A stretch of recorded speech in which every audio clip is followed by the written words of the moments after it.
me jump into this. So I want to talk about. We're going to do this because this is a little back and forth, boys and girls, but this is actually going to be kind of funny at the end. You're going to get the joke. It's a big circle. It's a long joke, right?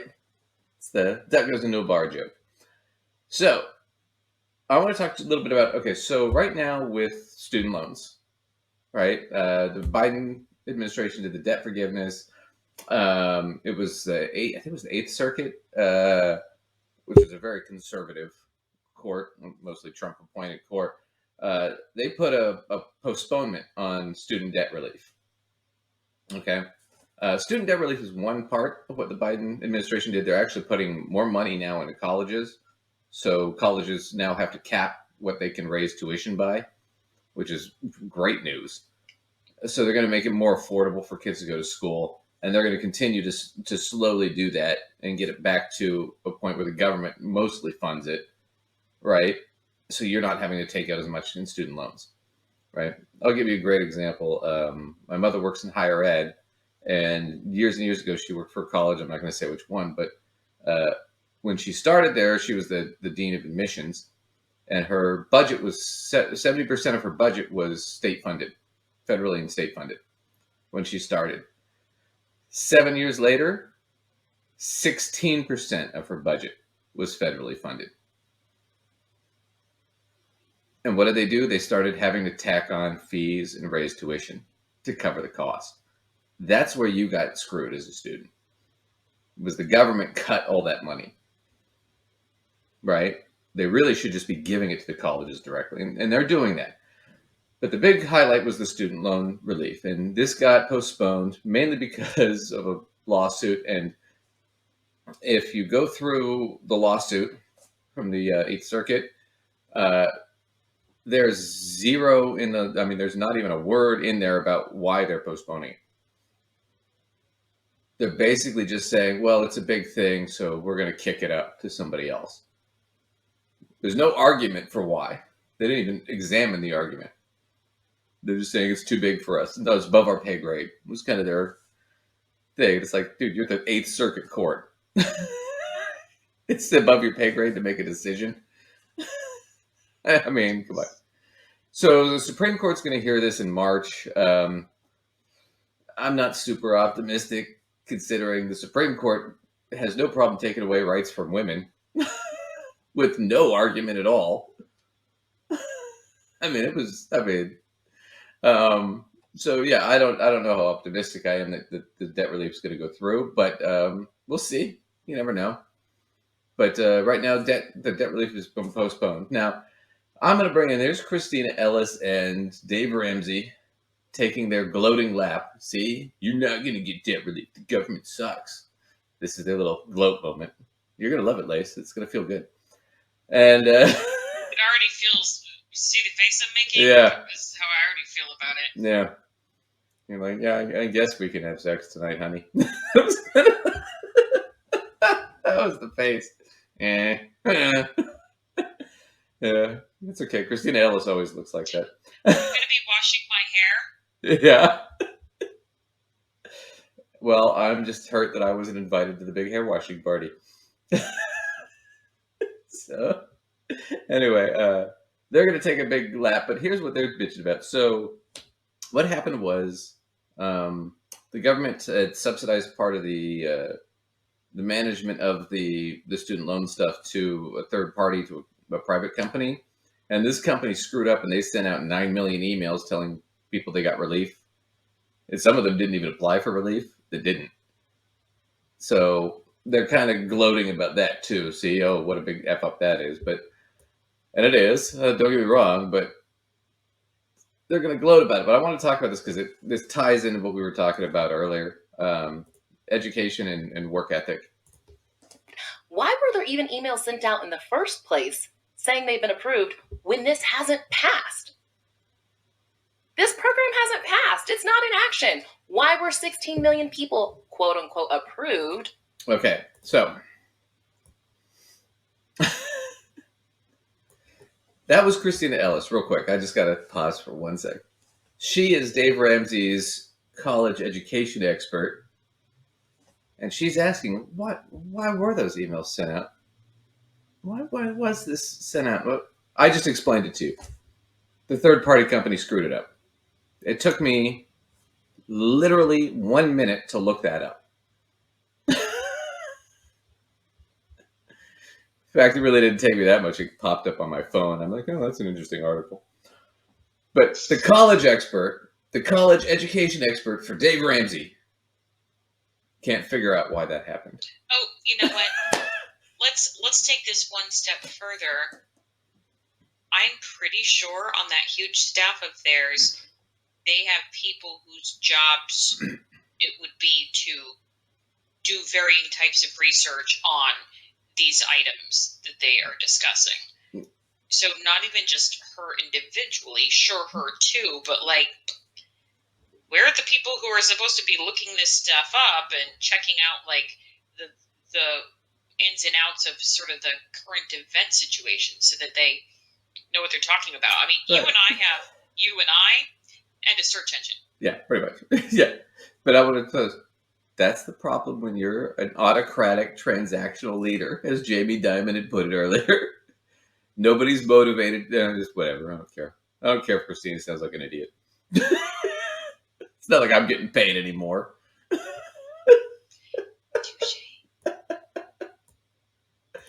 Oh, man. Are you paused on her doing something? I know. Okay. She's doing the finger quote. She's a college expert, quote unquote. When they haven't actually been approved. The program hasn't been approved. Well, Biden had approved it, and he had issued the announcement, but none of the systems were in place to cause the approvals to actually happen. And knowing that there were legal challenges to his, First off, there wasn't legal challenges when he approved it, and most of the legal challenges were shot down. This just happens to be a poor one that got through. program, which may yet need a congressional approval. We don't know. We'll see. Oh my God! Lots of That's stuff why up we're- in the air. But given all of that, this is just, again, it's a political play. They accidentally told 50% more people that they had approval than did. Accidentally. Okay, so now he's going to make a conspiracy argument, which we can skip. But anyway, so that's the thing. So I want to talk about this. So they did, and we'll get into this in a second. They did a video called "Borrowed Future," where basically their argument and her argument is you shouldn't go to college if you can't pay for it out of your own pocket, or you don't get scholarships, which would mean 80% of people shouldn't go to college, roughly, because most people have to borrow money. The problem isn't that you have to borrow money to go to college. The problem is that college is so expensive. But once again, if you don't make it about the system, you make it about the individual, then there's nothing for us to fix. Right? We don't have to do anything. But essentially, at the end of the day, we're saying, hey, you shouldn't have to borrow money, or you shouldn't, they would even probably argue you shouldn't be able to borrow money to go to school. I would probably say they would probably agree with that. But the bottom line is if you do that, only rich people go to school. So now we're back to the fucking 1920s. And Worthington's Law. Worthington's Law. Money equals better than. Comes full circle. Right. Money equals better than. All right. So, like I said, we're going to jump back and forth a little bit. It's kind of a complicated joke. You'll get the punchline at the end, but we're going to jump. And now we're going to jump back to Mike Rowe on Tucker Carlson. I told you he was making the rounds on Fox. Mike is making the rounds. He's doing his thing. And Mike is going to talk about some stuff on Fox. Oh my gosh. What's he going to talk about? Is he going to talk about how Americans are lazy again? Probably. Not a lot of people are working right now in the United States, and that's a big change. That's why maybe you have to use the drive-thru because no one's inside the restaurant. But not only is Wait. If no one's inside the restaurant, then no one's at the drive-thru.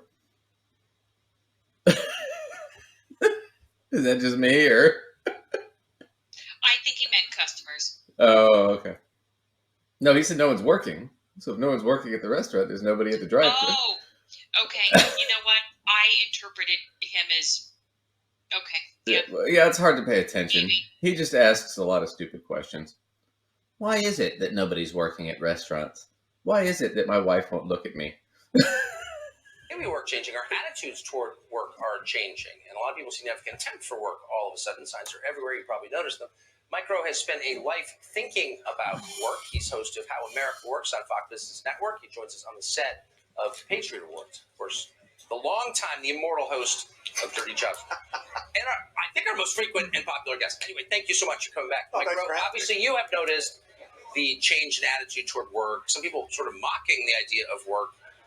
What's your response to that? Yeah, so I'm wrong about as much as I am right. Yep, me too. Wait. No, you're wrong more than you're right. Just want to put a pin in this.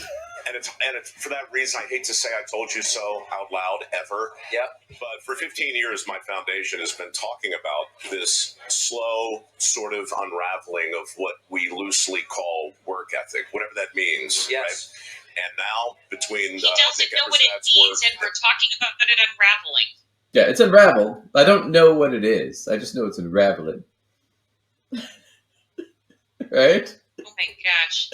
It's the, Okay, you're probably gonna have to cut this joke, but that'd be like you deciding you were gonna write this whole thing about the unraveling of spiritual America right. when you don't even know what spirituality I don't have is. a clue what spirituality means. I personally would take your head, shove it in the toilet, and give you a swirly old school style if you did something that dumb. So you can't walk and say you have no idea what something is, and then like dub yourself as like the expert of it. Oh yeah, no, I'll admit it. When people talk about spirituality, I don't know what they're talking about. I've never gotten a definition that made any sense to me. There's just some things You're that. also not going to claim that you know whether or not it's being successful or unraveling in all of America, are you? No, I'm not going to write a book about Gandhi's spirituality or something. If you don't know what it is, Right. you don't get to be expert on it. Expertise. Expertise. At bare minimum required Right. that you can find what it is. Right. Right. Exactly. Even vaguely. Right. I'm not going to write about shit I don't know. But that's the problem. my gosh. But that's what they're doing. They're talking about stuff that we don't know what it is. We just know it's bad. Yeah. It's like, And they know whether or not it's working, apparently. Yep. It's like when they come in there and the guy tells you, "You have it, Lacey. You have it," and I don't even know what it is, but you have it. You definitely have it. You're like, oh, do I want it? I don't know. You know what it is, so I'm not sure if I want it or if I don't want it. I know, it's a little scary. an economist who's really drilled down on it. And I mean, last week there was an article in the New York Times called something like "How to Combat the Assault on Modern Work." And I thought it was going to be an article about coal miners or crab fishermen or, big tough jobs where the danger is real. It wasn't. It was an article about everything from paper cuts to the non-existent pet bereavement policies that are being deemed hard. I'm not making it up. And so we're in a place where 7 million able-bodied men are not only not working between the ages of 25 and 7 million? 7 million able-bodied men are not only not working, they're affirmatively not looking for a job. That's never happened in peacetime, ever. And economists like Nick Eberstadt take a dim view of it. They're worried, and they're trying to inject that into the conversation at a time when we're still looking at the unemployment number as the true harbinger of what's really going on. But it's not. In his view, it's a Depression-era artifact. We're just looking at the wrong thing. We're looking. All right. So, that's true. 7 million, it's about 7 million men are between 25 and 40 are not looking for work. They just gave up. Now, he's talking about the analysis of that. They're not looking for work because they've gotten too many handouts or they just don't care. They're lazy. Go ahead. Right, because they're just too darned lazy to bother looking for work. Not because there's an entire systematic problem that is basically sort of pushed them out, so to speak. Right. So he talked about Nick Eberstadt, who's an economist. I've read Nick Eberstadt. He's college professors like to use him because he's easy to knock down. He works for the American Enterprise Institute, so he's right-wing. He's very conservative. The other fun thing about the American Enterprise Institute, who he works for, is they deny climate change. And one of their biggest donors is ExxonMobil. So, give you kind of a sense of their academic credentials, right? Nick Emerson also, the guy's published a ton of books through the American Enterprise Institute. You would be hard-pressed I can't find anything that he's done that's peer-reviewed. So nobody really takes him seriously, right? Anybody can publish a book. Publishing a peer-reviewed paper is different. Now, the 7 million guys, this is where I think this is interesting, and this is where the joke starts to get sexy. 7 million men aren't working. Now, this is actually a trend that's been going on for about 20 years, and this has been heavily studied, especially by the White House and the government, about why is this. And you know what it is? These 7 million people, right, is the number it's grown to now. Part of it's COVID, but they have two main things in common. They live generally in the South or in very conservative areas. So they have certain attitudes about work because of that. And they either have just graduated from high school and that's all they have, or they dropped out of high school. So these are non-educated men in a workforce where 75% of new jobs require some college. So they can't get decent paying jobs, and they just gave up. The other thing I want to talk about is this. The increase in jobs right now, the big sectors are going to be things like healthcare, service industry, finance to a degree was on the list. But healthcare, service industry are the big ones. Admin is a big one. These are jobs that have always been generally considered feminine jobs. And so these guys don't want to take feminine jobs because they're conservative guys. They want to take masculine jobs. Well, then let's. I'm going to stereotype here, but let's call a spade. Yeah, we have to at this point. Those stereotypes about what is a feminine job does tend to be a fairly conservative viewpoint. So it is particularly this sort of section of people that are going to be the most resistant to it, because that's really where the stronghold of that belief is, you know? Yeah, well, a lot of these guys thought they could go get a job out of college doing construction or working at a factory or something like that. And a lot of those jobs are gone. And some of that's from moving jobs overseas, but a lot of it's automation. Machines do most of the work anymore. They do most of the tasks. And these guys, the problem is they need to get educated, and they didn't bother getting educated. But we just saw Dave Ramsey, and then they were kind of talking about it, but it's like, yeah, they don't believe that education is, they think you should get educated, they like education, but they only think you should do it if you can afford it. Right? You shouldn't borrow money to do it. But then they're literally, so by making that argument, they're literally advocating that these people get systematically shut out of jobs. Like that is literally what they are saying, which they probably don't realize they're saying. But they are literally saying, let's systematically keep these people shut out of positions. And then they're going to turn around and argue that it's their own doing, which I suppose in a certain way you could, because it is an individual choice not to go and get an education. But you see, they're the ones going and saying you should only go get the education if you can afford it. So which is it? Right. Is it a systematic problem that you're kind of trying to help perpetuate, or is it an individual choice problem? Right. It can't be both, right?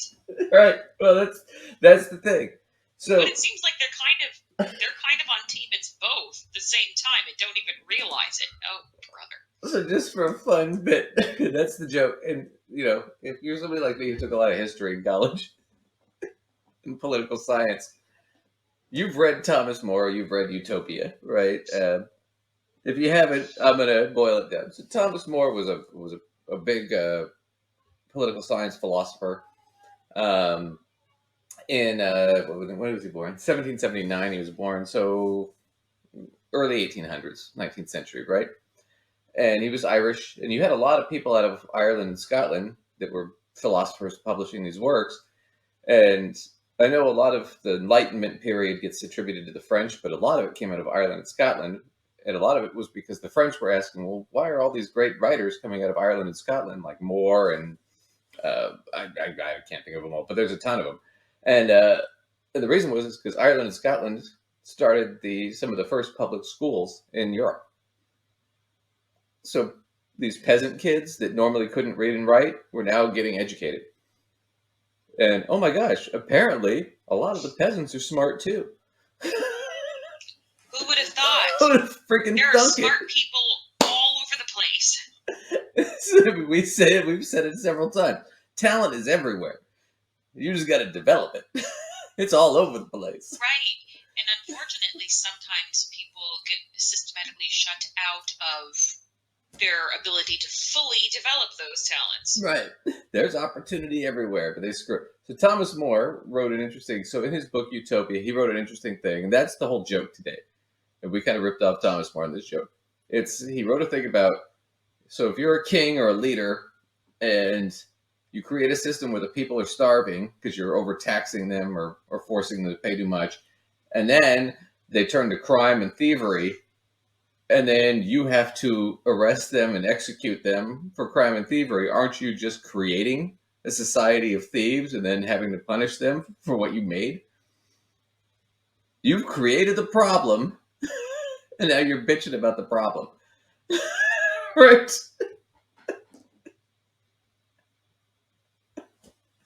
I mean, it's one of those things where it's like, I beat my kids and they never call me anymore.